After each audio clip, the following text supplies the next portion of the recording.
Hey Chapel family, this is Ryan Cozy. I hope and pray that everybody's doing well. I just wanted to give a brief update as it relates to just my concern for leaders that are helping to lead folks in circle groups. One of the first updates that I just want to give is a super big round of thanks to any and all circle group leaders who were heavily involved in participating in Love Serves. I know for me personally, our circle group, we were engaged at Vive, which is a refugees housing area on the east side of Buffalo. And they have come under the partnership of Jericho Road, which is a Kingdom Come partner of ours.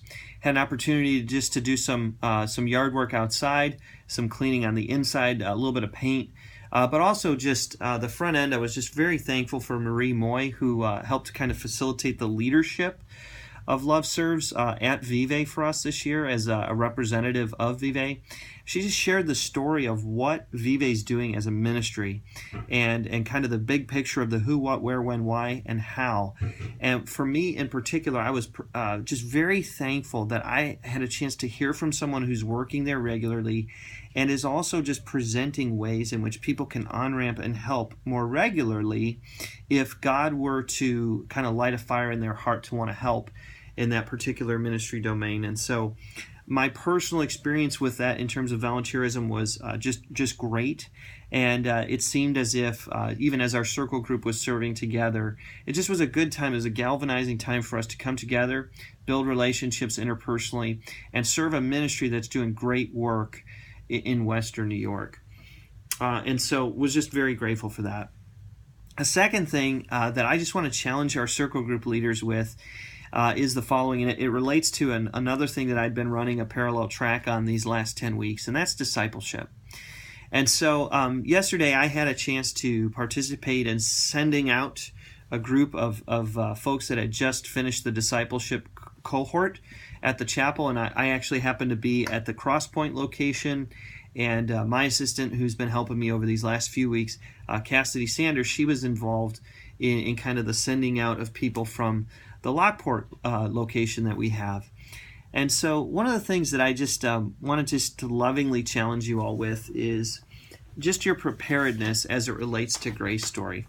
I had been given yesterday, I'd given a challenge out to the people that basically attended over these last few weeks. And if you've gone through discipleship, you know that we talk about how there are certain things that we want to focus on in helping people grow in their spiritual formation.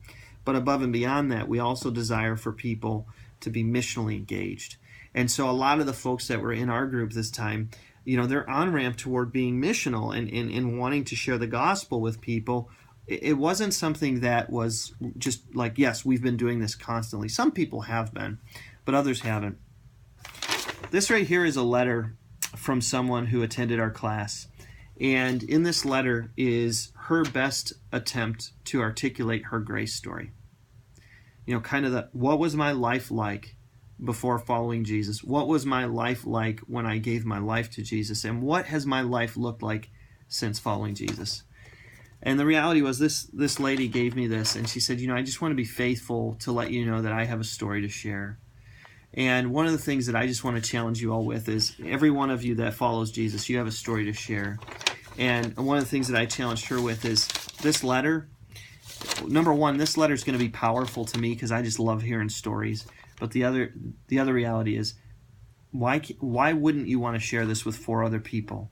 Think of 4 people that you love, that you know, that you long to see them come to know Jesus. Do they know your story? Do they know the contents of this letter? You see, we all have a story to share. And so you may think, hey, you know, well, I wouldn't share a letter. I might do a video, or I might sit down and go face to face. Hey, whatever it is, I just want to encourage you as circle group leaders, have stories to share with your people. Let's lead with the integrity of we are engaging lostness, and we're compelling others that we lead to do the same in our circle group. So if you haven't shared your grace story in a while, share it. Find a place where you can write a letter, you can send a video, you can sit down face to face and have a heart-to-heart with someone that you love.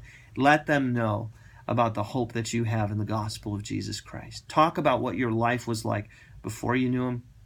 Talk about what your life was like when the light went on and you gave your life to Jesus. You understood He was the way.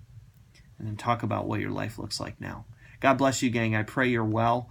I pray that you're leading from the front in the sense of just demonstrating, faithful commitment to the Lord and your intimacy with Him, and also a leading by building relationships with those that are far from Jesus, longing for them to come to know Him, and then sharing stories as you have the opportunities. God bless you, gang.